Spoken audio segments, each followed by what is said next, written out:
सागर कथा सागर के अंतर्गत आज मैं आपके सामने प्रस्तुत कर रहा हूँ सुप्रसिद्ध साहित्यकार जयंत की कहानी, जिस कहानी का शीर्षक है सम्मान के दावेदार।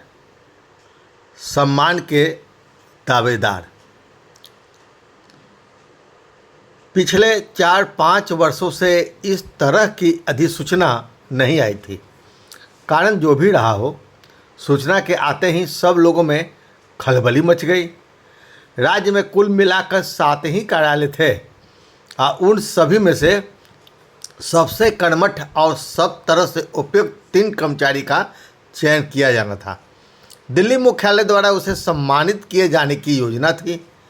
राज्य के 7 कार्यालय में यह पत्र गया था और प्रत्येक कार्यालय के अधिकारी महोदय को अपने अधीनस्थ कर्मचारियों में से 3 का नाम प्रस्तावित करने का कहा गया था। प्रस्तावित नामों को राज्य की राजधानी स्थित मुख्यालय भेजना था। राज्य मुख्यालय को उनमें से 3 नामों को दिल्ली प्रेषित करना था। इन सभी कार्यालयों के कर्मचारियों के बीच आपस में इस बात की चर्चा गर्म थी कि उनके यहाँ से किनके नाम प्रस्तावित हो सकते हैं। सभी अपने अपने ढंग से इस विषय पर सोच विचार कर रहे थे। अनुमान तो यह भी लगाया जा रहा था कि राजधानी में जो कार्यालय है उसमें कम से कम एक को तो अवश्य पुरस्कृत किया जाएगा। ऐसा इसलिए कि राजधानी स्थित कार्यालय के कर्मचारियों का राज्य मुख्यालय से अच्छा संपर्क है। दोनों कार्यालय से लोग आते जाते रहते हैं और राज्य मुख्यालय के अधिकारी आए दिन आवश्यकता पड़ने पर वहाँ से लोगों बुला भी लिया करते हैं। साथ उठना बैठना, विवाह, मुंडन आदि अवसरों पर भी दोनों तरफ से न्योता चलता है। आमने सामने के संपर्क की बात ही कुछ और होती है। इस तरह के संपर्क का प्रभाव पड़ना स्वाभाविक है। यह भी सही है कि प्रत्येक कार्यालय में कुछ लोग बहुत ज़्यादा सक्रिय होते हैं। वैसे इन लोगों की संख्या कम ही हुआ करती है। ऐसे लोगों के पास इतना समय बच जाता है कि ऑफिस बंद होने के बाद भी ये काम में लगे रहते हैं। ऐसे लोग यह कहते नहीं अघाते कि ऑफिस उनका दूसरा घर है। फिर भी यह कह पाना कठिन है कि इन लोगों का कितना समय ठाकुर सुहाती में जाता है और कितना वास्तविक रूप में काम करने में। राजधानी स्थित कार्यालय में भी इसी तरह की चर्चा थी। कमल बाबू का नाम इसी सूची में सभी लोगों ने सबसे ऊपर रखा था। कमल बाबू का पूरा नाम कमल प्रसाद चौधरी है। संक्षेप में सब उन्हें कमल बाबू, केपी चौधरी या फिर चौधरी सर के नाम से ज़्यादा जानते हैं। कद 5 फीट, छोटी सी तोंद, चौकोर चेहरा और घुटी हुई आँखें। रंग साफ नहीं है परंतु उन्हें काला भी नहीं कहा जा सकता। पहली दृष्टि में उनकी उपस्थिति किसी को प्रभावित नहीं करती है। बहुत ज़्यादा नहीं बोलते परंतु नाप तोल कर बोलते हैं और वाणी से मानो शहद टपकता है। काम काज में कभी भी पीछे नहीं हटते। जो भी कार्य आता है उसमें उन्हें प्रभारी बनना पसंद है। प्रभारी बनने के लिए वे स्वयं ही आगे बढ़कर प्रभार लेने का प्रस्ताव रखते हैं। निश्चय ही ऐसे व्यक्ति अधिकारियों के प्रिय पात्र हुआ करते हैं। प्रभारी बनने के पीछे उनकी दूरदर्शिता रहती है। उनके पास सिर्फ दिशा निर्देश का काम रह जाता है। काम अच्छा हुआ तो प्रभारी की वाहवाही और नहीं अच्छा हुआ तो दोष समिति के सदस्यों पर। वैसे प्रायः वे सफल ही रहा करते हैं और इसलिए कोई भी अधिकारी आए उनसे उनका दूध पानी का संबंध हो जाया करता है। अधिकारियों के सामने वे किसी भी काम को छोटा नहीं समझते। आवश्यकता हुई तो वे झाड़ू भी उठा लेते हैं। स्वाभाविक रूप से कोई भी अधिकारी इसे कैसे पसंद कर सकता है। वह उन्हें रोक भी लेता है और छोटे कर्मचारी को डांट भी पड़ जाती है। अधिकारियों के इर्द गिर्द रहना, मुख्यालय जाना उनके लिए सबसे रुचिकर है। मुख्यालय जाने की बात सामने आते ही वे अपना हथवा कार्यालय का कोई ना कोई ऐसा काम सामने रख देते हैं कि अधिकारी महोदय वहाँ जाने का भार उन्हें ही सौंप दिया करते हैं। अच्छी बात यह है कि काम करने से उन्हें झिझक नहीं है और ना ही उनके पास समय अभाव है। उनके ही कार्यालय में एक नवयुवक नरेश है। वह उनकी चुटकियां लेता रहता है। बाबू केपीसी को उनकी बातों का बुरा नहीं लगता, वे भी हंस दिया करते हैं। उससे उनका नाम एटीएम अंकल दे रखा है। जब पहली बार उसने उन्हें इस नाम से पुकारा था तो वे पूछ बैठे थे, वह कैसे? अब वह छोड़िए, बस आप तो एकदम एटीएम हैं।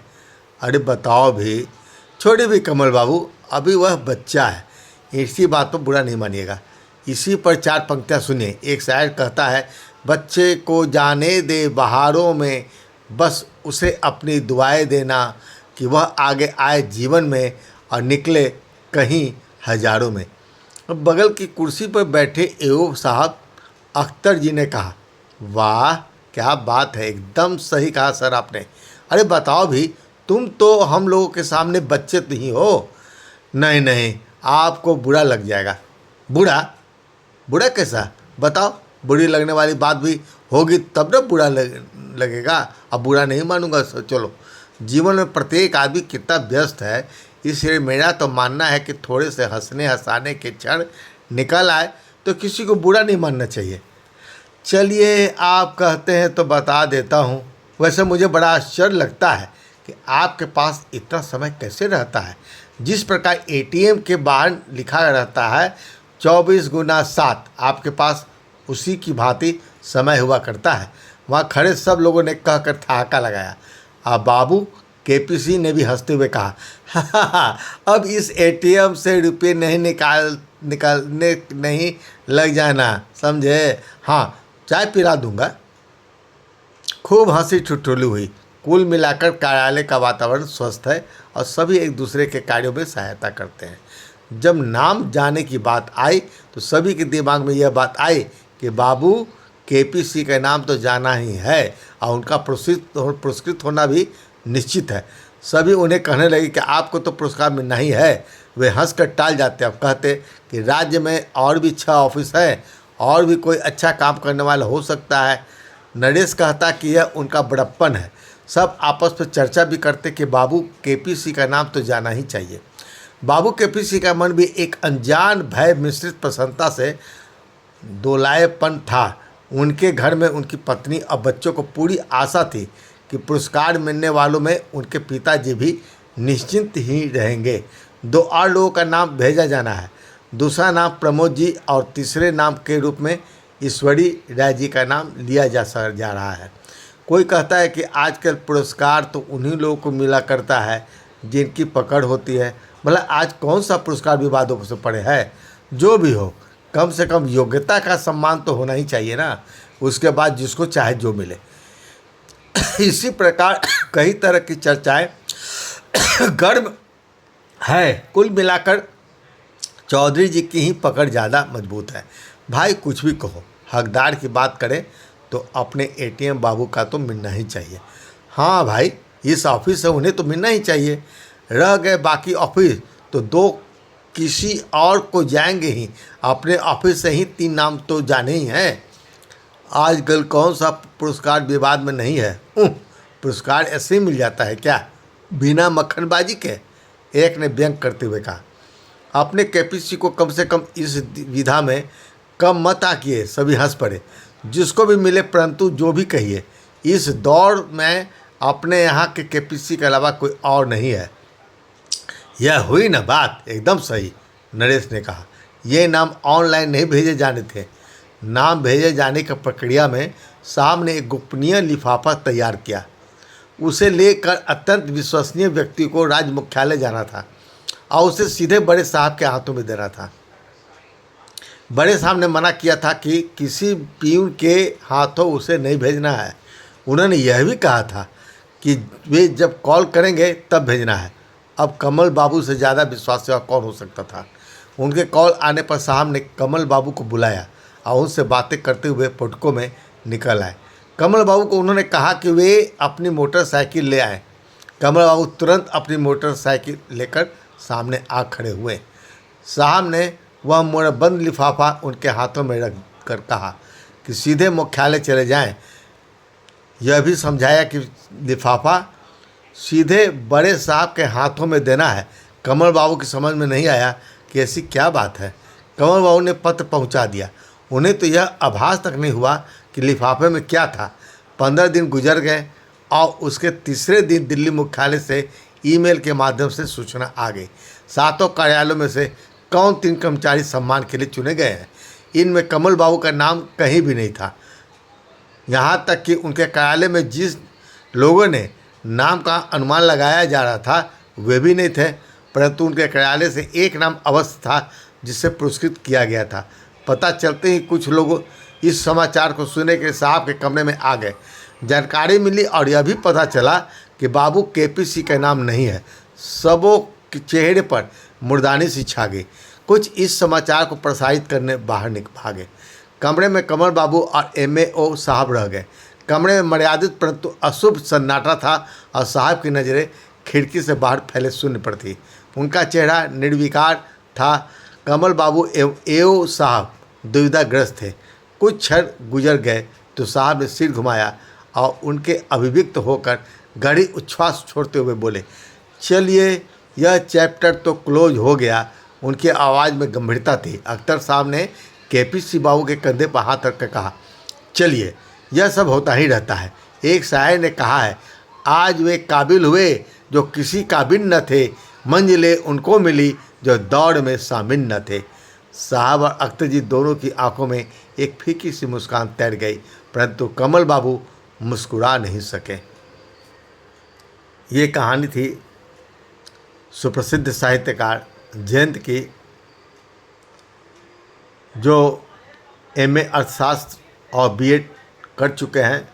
उनका कहानी संग्रह परिचय, राग देश तथा अन्य कहानियाँ, आत्मजा, पश्चिम का सूरज, मंडी एवं रुपहले पंख, हावड़ा ब्रिज, एक थी मैना और पूर्णजम दोनों कहानी संग्रह। कुल 9 कहानी संग्रह उनकी प्रकाशित हो चुकी है। वैसे उन्होंने खंड काव्य मृदान भी लिखा है और सच से दूर सच के पास कविता संग्रह जो एमेजन में उपलब्ध है। आखिर वह चला गया, कासे कहूँ मन की बात उनका 2 उपन्यास है। लगभग 150 से अधिक कहानियाँ उनकी हंस, इंद्रप्रस्थ भारती, अक्षरा, वागर्थ और अन्य स्तरीय साहित्यिक पत्रिकाओं में प्रकाशित हो चुकी है। कुछ कहानियाँ मराठी, गुजराती एवं अन्य भाषाओं में अनुदित भी है। आकाशवाणी एवं दूरदर्शन से उनकी कुछ कहानियाँ, कविताएं एवं वार्ताएं प्रसारित होती रही है। सेवक स्मृति साहित्य सम्मान से भी पुरस्कृत हो चुकी है। उनका विचार है कि मेरी कहानियाँ मेरे विचारों का दर्पण या प्रतिबिंब न होकर मेरी काल्पनिक अभिव्यक्ति मात्र है। इनमें यथार्थ संजोगवश ही हो सकता है। मैं स्वयं के सुख के लिए लिखता हूँ, दूसरों पर स्वयं के विचारों को थोपने के लिए नहीं। ये महेंद्र पट्टा के रहने वाले हैं। जयंत जी। कहानी वाचन सिद्धेश्वर। धन्यवाद।